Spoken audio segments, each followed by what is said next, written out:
Hello, guys. Welcome back to Xanarista. I know it's been a while. All I've been posting lately is Laws of Nature stuff, and with my new accomplice in crime, Ice Jaguar, which I will not disclose his real name because for privacy reasons. So, yeah, and that's about it. So, I see my 7 sounds. The jug with water got a lot of views. That's pretty good. But today's main reason is not to talk about music. I guess it is.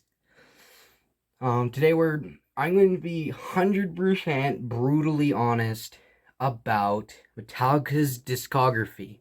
And for those out there who don't know what discography means, it's talking about, well, any albums, songs, material that an artist or band may release or write or cook up or stuff like that. Basically the artist's music. And if you guys hear birds and stuff in the background, that's just nature and that. I got my window open because it's hot out today. And why not turning on the camera is because I don't want to, and because this is going to be like a podcast series, I guess, with just me discussing stuff. Sometimes having other people on it, hopefully in the future. But today's main topic is going to be being brutally honest about Metallica's discography and what I think should be improved, what's good, and what should I think how it should go. Again, in Metallica, if you find this, love you guys, but I am entitled to my own opinion, and I will back it up with as much evidence as I will remember.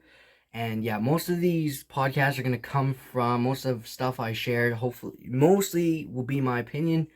If I show facts or anything like that, hopefully I'll back it up the best I can. Again, not plagiarizing on anything. And hopefully some episodes will include music and stuff that I play in the background, which I do not own personally unless I'm playing my own recorded stuff, but that's about it. And I don't know if the sound quality is the best. I will use my proper sound equipment next time when it's not so hot out. And yeah, guess we're already 2.5 minutes into it, so let's begin. First, for those who don't know and don't mean this offensively, who've been living under a rock, Metallica is a metal band from San Francisco, USA, and they have been around since 1981. Since 1981, they've gone on to release 10 plus studio albums, lots of singles, few collab albums, some symphony orchestra albums, 2, maybe 3, or even 4 cover song completion albums, and stuff like that. A whole bunch of stuff. They've been surrounded by a whole bunch of controversy in the past, sorry, can't speak today. But yeah, and who is in Metallica, I guess? Well, Lars Ulrich drums. He's my personal favorite because I drum myself, as you guys have listened to on multiple tracks I've released. James Hetfield, rhythm guitarist and lead vocalist. Dave Mustaine, he was in Metallica you may know Dave Mustaine from Megadeth. Before Megadeth, he was in Metallica. For those who don't know, he was lead guitar from 81 to 83, if I got that correct, before he was replaced by Kirk Hammett, Metallica's current lead guitarist, and backup vocals on some songs, I think. Who else? Ron McGovney. He was the original bassist, the OG of Metallica back in 81, 82.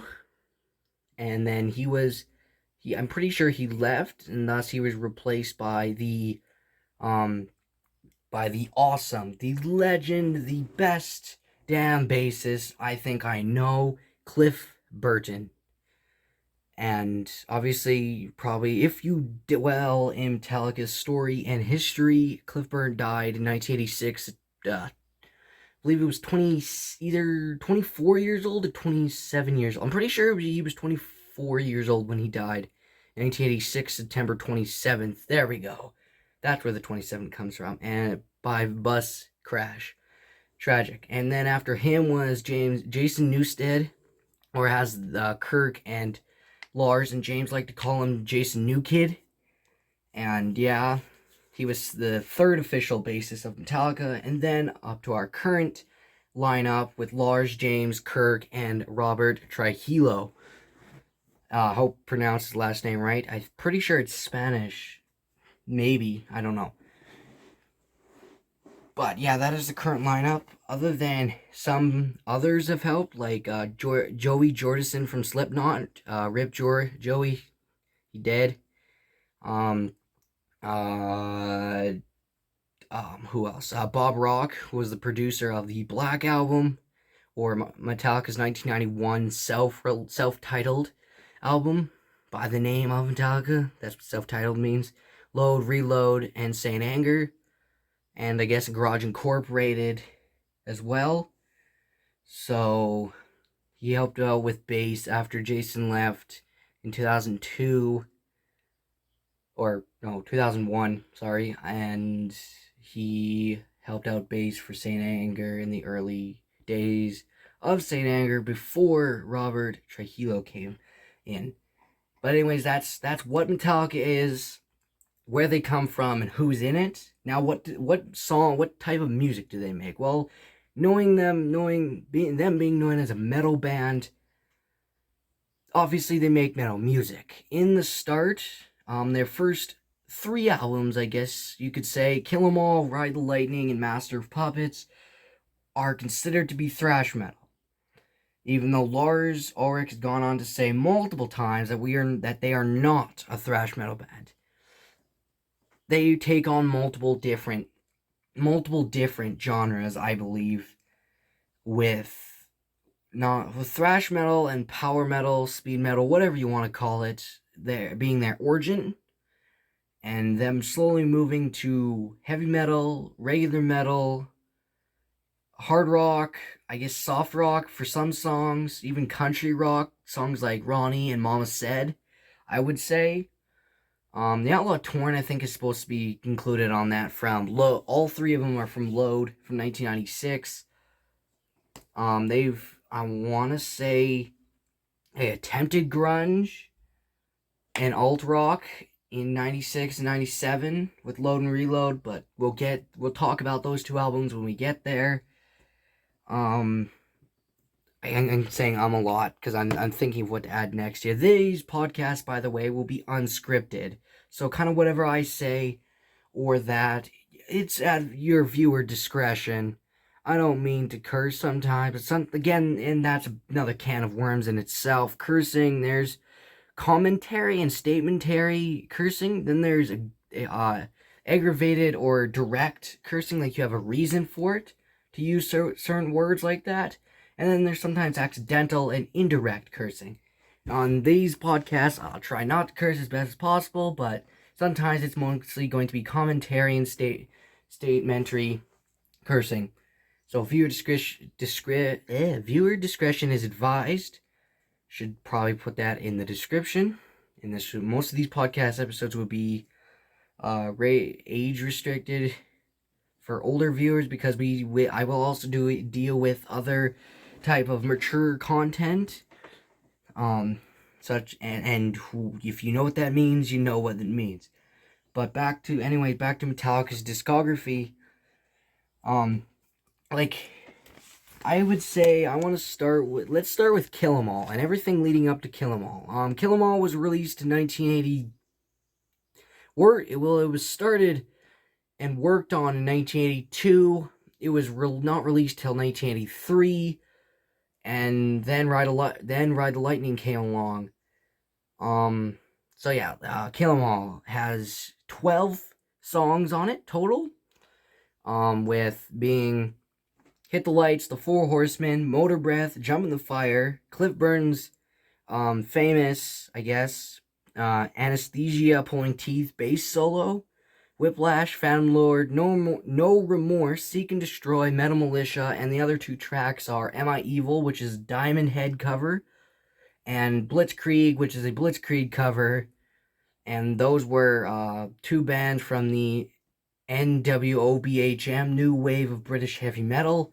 And that's where most of Metallica's influences came from. Iron Maiden, Diamond Head, Motorhead, anybody kind of that, once again, that NWOBHM era. So on official releases of Kill 'Em All, whether it's cassette tape, vinyl, CD, digital, I'm pretty sure off the first release of Kill 'Em All, they included the 2 bonus covers on it.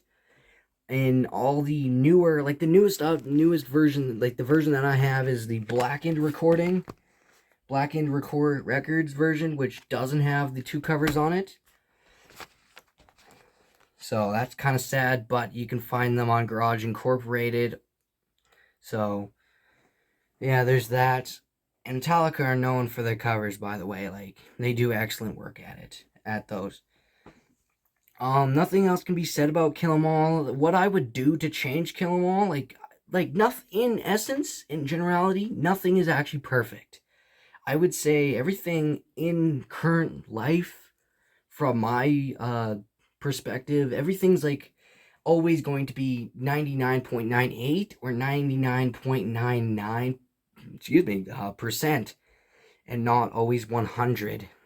Because if everything was 100% perfect in our lives, it would be chaos. There would be, yeah. But that's another can of worms that hopefully I will discuss later on in these series. But because nothing in essence is perfect, I would definitely, Kill 'Em All is a great album. Yes, it is their debut album. It's pretty good for the 12 tracks. Again, 12 on the official very first release, and 10 on the Blackened recording version. I would say, again, if you, spoiler alert, if you have, whether you've heard these or not, I'm still gonna talk about them. But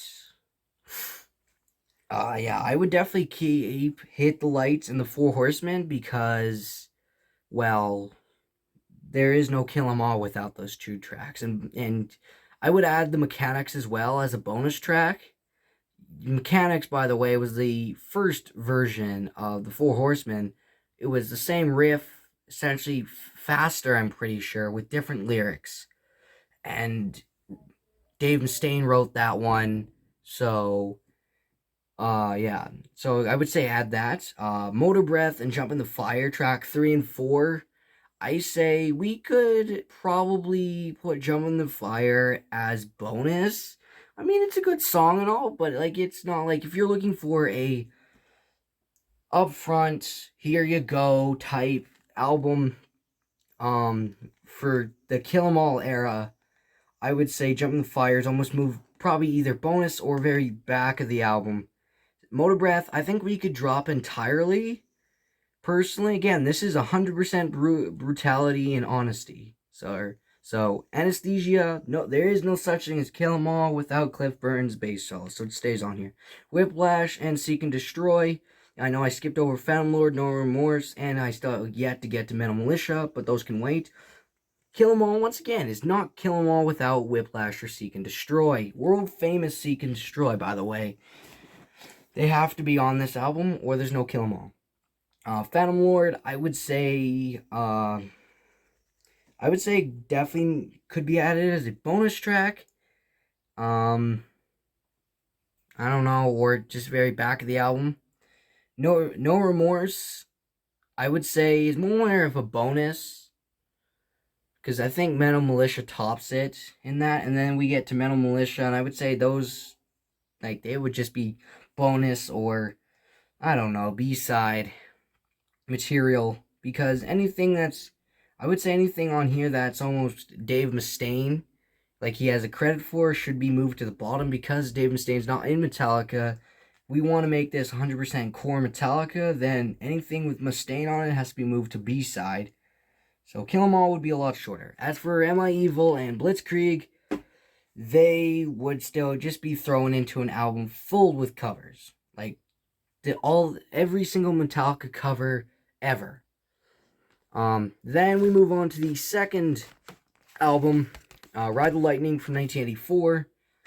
And this is going to be hard to kind of edit it because, well, Fight Fire with Fire, Ride the Lightning, For Whom the Bell Tolls, Fade to Black, Trapped Under Ice, Escape, Creeping Death, and The Call of Cthulhu are just all awesome songs in their entirety. You have to keep the first two tracks. Actually, you have to keep the first four. Ride the Lightning's not the same. You know, Trapped Under Ice, Escape. I mean, Escape is a good song, but it could be moved to B-side or not chopped off the record. Trapped Under Ice, I say either B-side or very bottom of the record.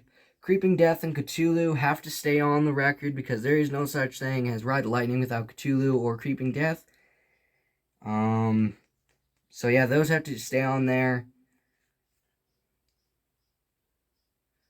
So yeah, there was actually on the Creeping Death single vinyl, on the B side of that vinyl, there was the Sweet Savage cover, Killing Time, and I would say move that song onto the main A side of Ride the Lightning. Excuse me. Nothing really else to say about there. Yeah, not really much else to say about there. Then we move to one of their best records to date, Master of Puppets from 1986. And this is going to be probably a tad bit harder because, well, same with still has 8 tracks on it. Battery, Master of Puppets, Thing That Should Not Be, Welcome Home, Sanitarium, Disposable Heroes, Leopard Messiah, Orion, and Damage Incorporated. Battery, once again, the first 4 tracks have to stay on Puppets, or Puppets is not Puppets. Disposable Heroes and Leopard Messiah, more, loose with, more, not tendency, what's the word? Lenient, that's the word. More lenient in letting those two go. Disposable Heroes and Leopard Messiah, I would say Leopard Messiah could either be moved to B-side or chopped entirely. Disposable Heroes has to stay on, it can stay on A-side or move to B-side, but definitely at the bottom of the record, that's for sure. Orion, man, Puppets, man, is not Puppets without Orion, because Orion is one of the best, I believe. Damage Incorporated, other than the unique intro on the, yeah, well, they're now 3 records in, Damage Incorporated, I think probably just move it to B-side. I would say that, definitely. That's my brutal, honest truth about that. Then from the transition, because Cliff Burn died near the end of Puppets tour, so they had to get Jason, and they finished off the Puppets tour and came out from that, well, scathed, obviously, but they had Jason now. And so they produced a cover album, the 598 EP, Garage Days Revisited, 1987. So, and it only has 5 songs on it, which are all covers, obviously. So, we got Helpless, Small Hours, The Wait, Crash Course in Brain Surgery, and Last Caress / Green Hell. Helpless is a Diamond Head cover, Small Hours is a Holocaust cover, The Wait is Killing Joke cover, Crash Course in Brain Surgery is a Budgie cover, Last Caress / Green Hell is a Misfits cover.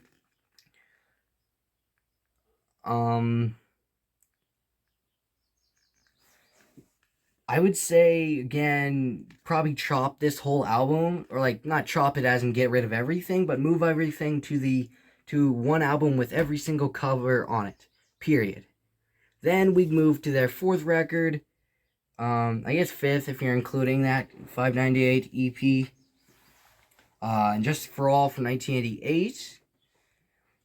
So, with songs like this, 9 tracks this time, Blackened and Justice for All, I The Beholder 1, Shortest Straw, Harvester of Sorrow, Frayed Ends of Sanity, To Live Is To Die, and Dyer's Eve. I would say keep Blackened and Justice for All, the title track. Definitely keep those two because justice is not justice without those. Songs like I the Beholder, Shortest Straw, and Harvester of Sorrow, same with Frayed Ends of Sanity, and Dyer's Eve. I know I'm being very, very picky here, but they are, and very brutally honest too. Being moved, I suggest move either chop some of them like Sorrow and Straw, but move Beholder and Sanity to B side because I just feel like almost Justice is more of a transition album between uh Black Album and Puppets. So it's done really that good, but it's okay.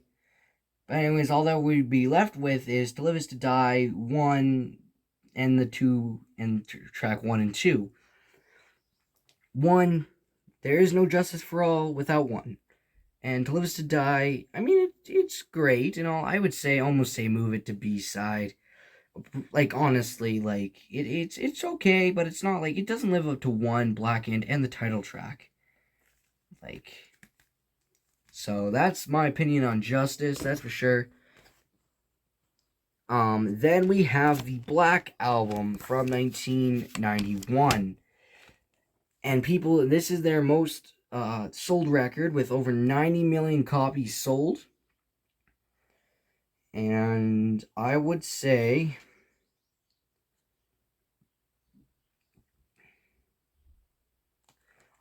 with 12 tracks on here, Enter Sandman, Sad But True, Holier Than Thou, The Unforgiven, Wherever May Roam, Don't Treat On Me, Through the Never, Nothing Else Matters, Of Wolf and Man, The God That Failed, My Friend in Misery, and The Struggle Within, we could definitely do some shopping here.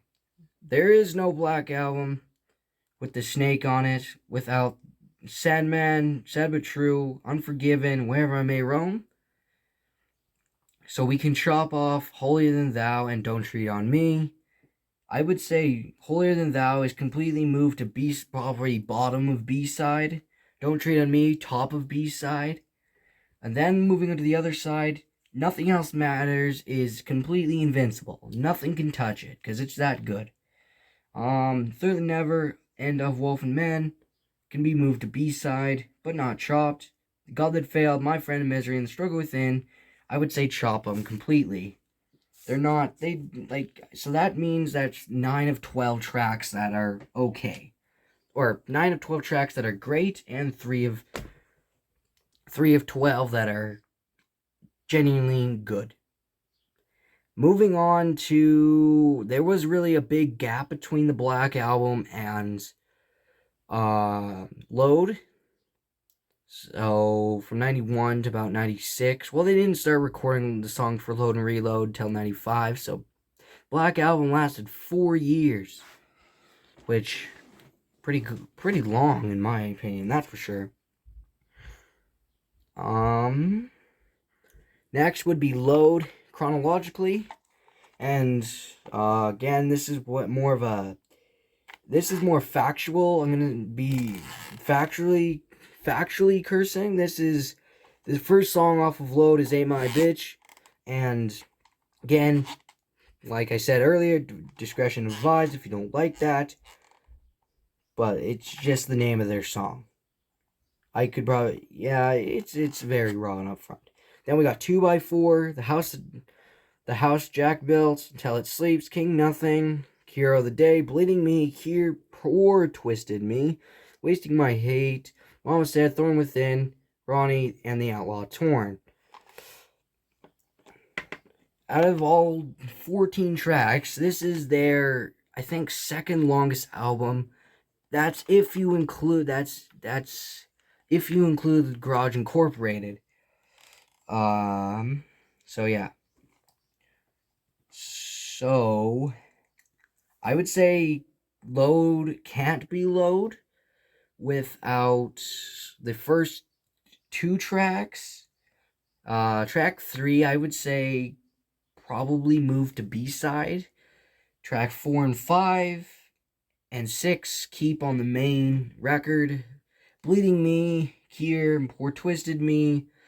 Well, I mean, all 3 great songs. Like, they're okay songs, but I would say bottom of B-side. Kier is probably middle of B-side. Wasting My Hate and Thorn Within and All Out Torn, I would say move to B-side and divvy them up around here and there. And then Mama Said and Ronnie. Load isn't Load without Mama Said and Ronnie, so they stay on the main A-side but the bottom. And that's really all I gotta say about Load. They tried a country aesthetic. I don't think it obviously didn't work, but it's better than nothing. Then moving on to Reload with Fuel, The Memory Remains, featuring Marianne Faithfull, Devil's Dance, The Unforgiven 2, Better Than You, Slither, Carpe Diem, Baby, Bad Seed, Where the Wild Things Are, Prince Charming, Low Man's Lyric, Attitude, and Fixer. Reload, I mean, we could keep Fuel. Fuel is Fuel. It has to stay on Reload. Memory Remains, though, I would say move that to B-side since it features another person. Again, no hate against Marianne Faithfull, but it's just, this, if it's supposed to be a Metallica album, why do you feature somebody else? That's the only big whoop I have with it. Like, I know they wanted to try something, but like, that's just my brutal, honest opinion. But it would still be top of B-side. Devil's Dance, I would say also top of B-side. Unforgiven 2, keep. Better Than You. I would say middle of B-side. Slither, also middle of B-side. Carpe Diem, Baby, and Prince Charming. Completely chop them because I feel that's truly filler. A lot of people say that Escape on Ride the Lightning is just filler. Nah, brah, no. Better Than You or Carpe Diem, Baby, and Prince Charming are truly filler. Sorry, Metallica, but they are. Bad Seed, I would say middle of B-side. Where the Wild Things Are, stay on. Let that stay, but bottom of Reload. Which that leads Low Man's Lyric, Attitude, and Fixer. Low Man's Lyric, I would say bottom of B-side and almost chopping it. Again, I have to listen to it again, but pretty sure it's slow and sad. Attitude and Fixer, I would say probably very bottom of Reload. So there's that, and now we reach the end of the 90s from Metallica, and within that end of the 90s, from 1997 until 2003, a lot of stuff happens. First, 97, Reload is released. 98, Garage Incorporated is released, which is their longest cover album to date, which should be definitely redone. Yeah. 1999, they did S&M, and no, not S&M as in what dirty-minded people were thinking. San Francisco Symphony Orchestra and Metallica, which some of the songs are pretty good, like Cthulhu, Thing That Should Not Be, Sandman, Puppets, list goes on. In 2000, they did the I Disappear single for Mission Impossible 2, which got leaked by Napster, and I'm not going to go into that controversy or that problem, just saying it happened. 2001, Jason Newsted left Metallica. 2002, James Hetfield went to rehab, and in 2003, they released Saint Anger and got Robert Trujillo. So, how to dissect this era, the small era of events? First, we just went through Reload, so no need to talk about that. Then we go through Garage Incorporated. The first, I don't have a problem at all with any of the covers on it. They just need to, I would say, rename it The Best of the Metallic Cats. Just because. Or Metallic Cats, The Ultimate Collection. And basically re-release the album, call it Metallic Cats, the complete collection, put every single cover song they've done thus far on it. So it would be probably 4 discs long, but whatever. It's still, so then we don't have multiple covers here and there, and you know probably what I'm talking about. So it's organized, as I put it. Then 1999 I actually had the symphony orchestra with here. The only problem I have with it, like all the songs that they do live, which is pretty good. The only problem I have with it is that I feel that they didn't need to redo it in 2022 with that symphony orchestra again. Basically, they just repeated many of the same songs from the first S&M and put them with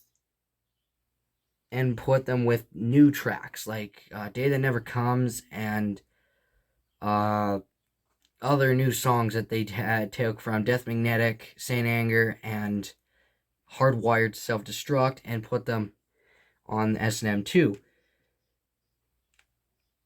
I would take those newer recordings, slap them onto this, and say Symphony Orchestra S&M the complete collection. Boom, done. That's all I have to say about that. I Disappear, I would slap it. I would take that and actually using that type of sound. If only they made a whole album like that with I Disappear on it in 2000. I think we would have recovered from load and reload catastrophes and before going into the thing known as Saint Anger. Not saying that Saint Anger is bad, but it's not perfect. Like everything here.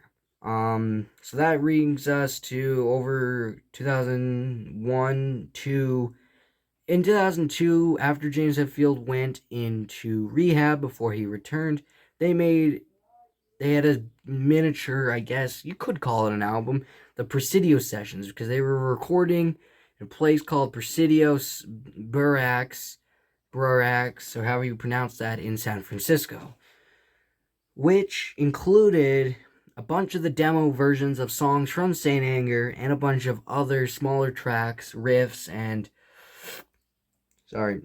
stuff like that, like Echo Chamber, Dead Kennedy Rolls, Unbridled, The Boogeyman, Ain't Asked No More, Temptation, Surfing the Zeitgeist, More Than This, Shadow of the Cross, Old Ugly, I'm pretty sure it's supposed to be called Old Ugly Nasty, Return of James, Blue Song, Radio Song, Just Another Riff, Little Bits and Pieces, and Circus Riff, and Bowling Song.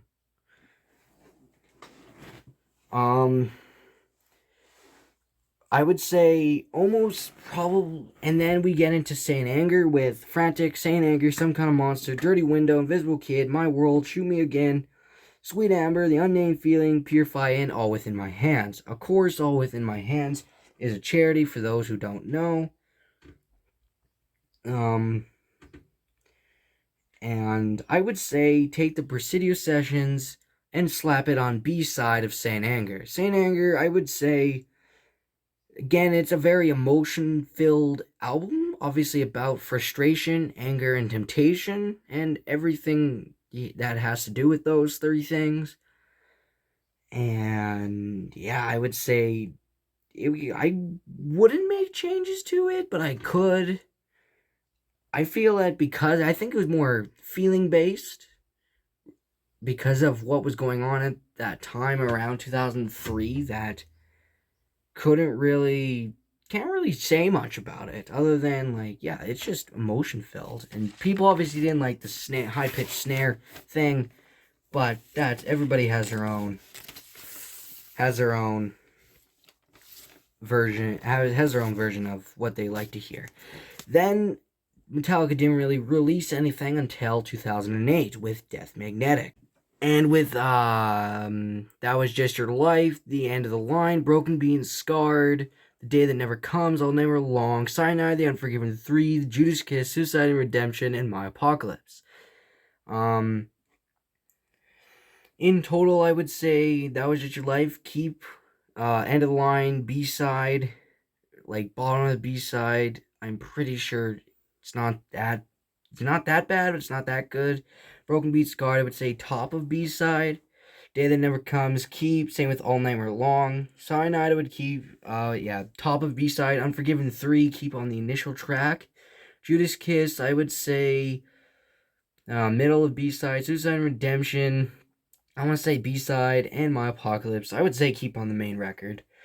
Then it wasn't, I want to say it was like 2010 maybe, that they came out with Beyond Magnetic, which had, in theory, seven more tracks, recorded in the same style as Death Magnetic, with Hate Train, Just a Bullet Away, Hell and Back, Rebel of Babylon, Vulturus, and Death Is Not the End, and the Astronomy cover, which is a cover of the Blue Oyster Cult song.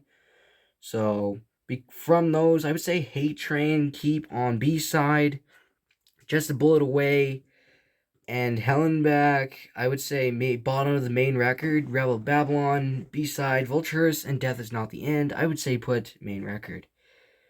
Then there is a big gap between Beyond Magnetic and Hardwired to Self-Destruct. Yeah. In 2011, Metallica partnered with Lou Reed and produced Lulu, which was not perceived well by fans. And I'm not going to say anything about Lulu because it's mainly led by Lou Reed, not Metallica. Metallica just guests on Lou Reed's album.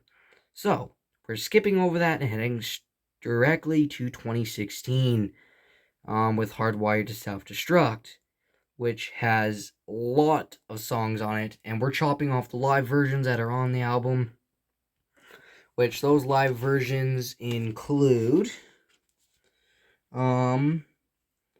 Helpless, Hit the Lights, Four Horsemen, Ride of Lightning, Fade to Black, Jump in the Fire, Bell Tolls, Creeping Deathman, Militia, and Hardwired. The live versions of all of those.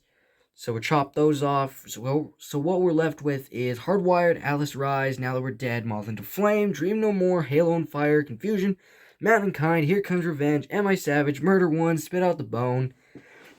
The bonus, Lords of Summer, Ronnie Rising medley, When a Blind Man Cries, and Remember Tomorrow. For the initial main tracks, Hardwired keep. The first 5 tracks keep on the initial record in their current positions. Hail and Fire, I would say move near the bottom of A side. Confusion, I would say, and Mankind B side, I would say middle near bottom. Here Comes Revenge, and Am I Savage, I would say, and Murder One keep on the main record, but near the middle and bottom. Spit Out the Bone. It's kind of hard to decide. I would say almost bottom of the A side and put it on top of B side. I had to listen to it again. Lords of Summer. Now going into the bonus track, Lords of Summer is actually an actual bonus track for Hardwired to Self-Destruct. And I don't remember it really at all. So I can't really say. I would say B-side though. Ronnie Rising medley. I want to say it's talking about Ronnie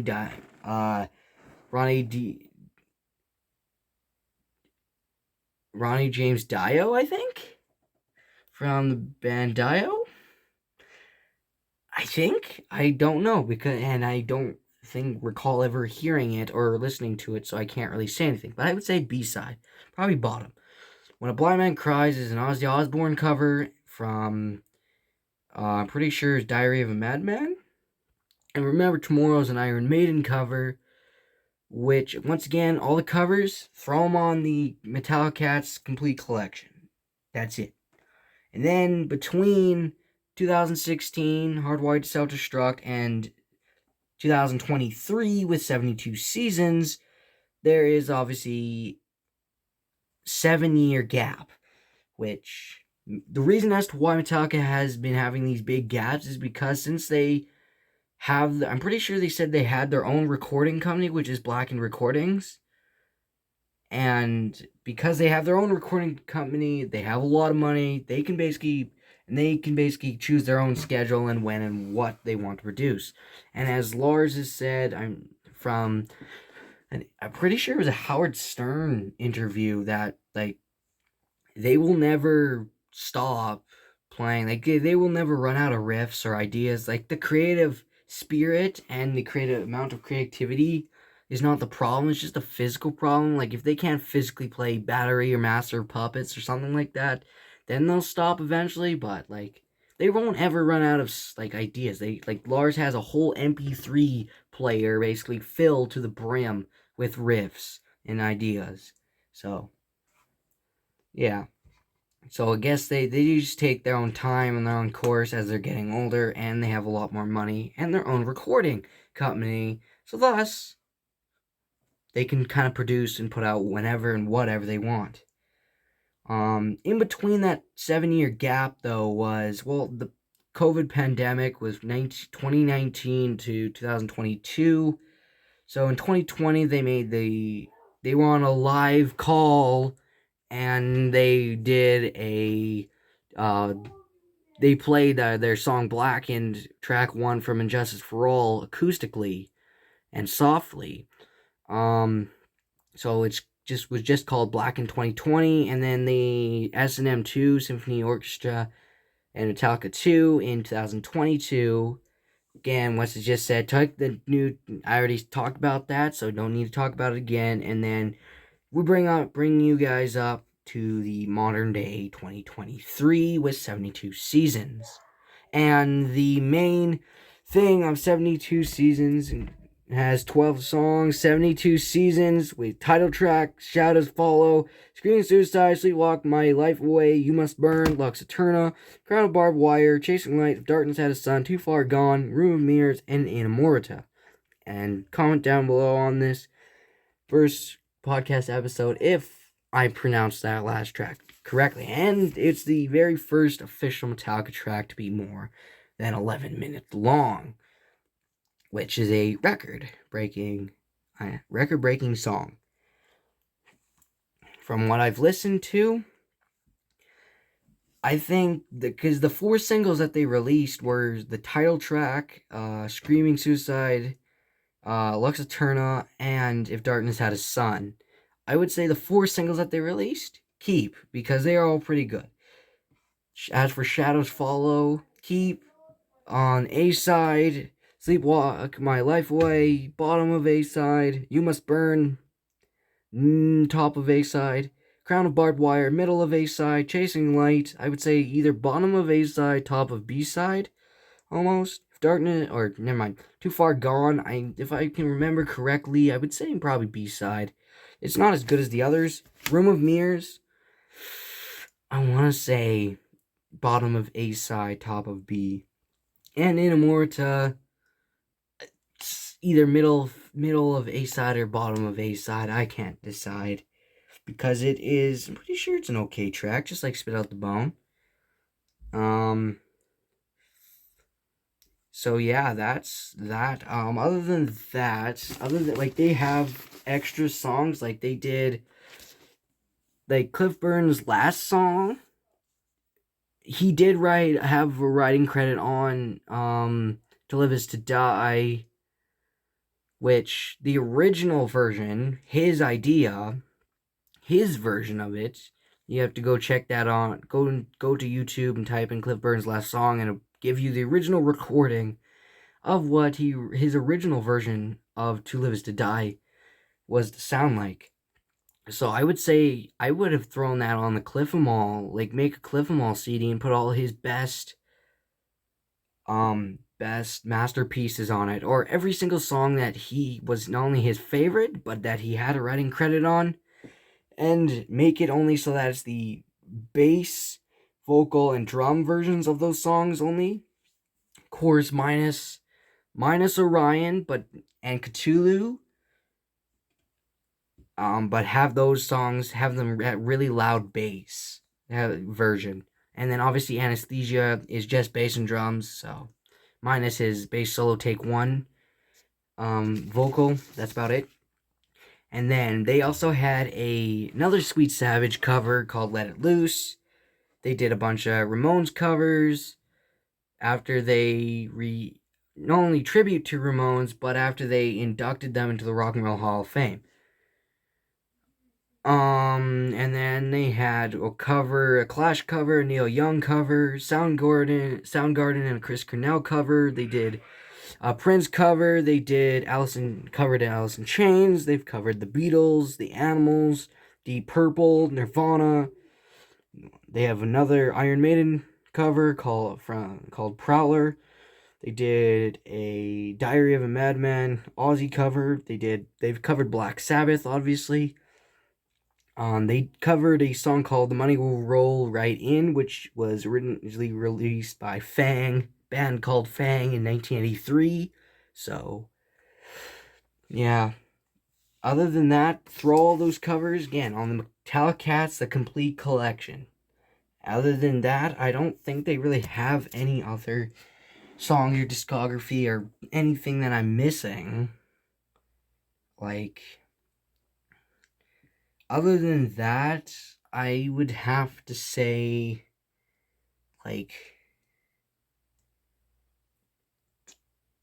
my initial conclusion is that Kill 'Em All and everything surrounding Kill 'Em All, make it Kill 'Em All the deluxe version, because there was, well, the very first version of Hit the Lights on Metal Massacre completion, I believe for, was it Elektra Records, maybe? I think? No, it would have been more San Francisco based. So,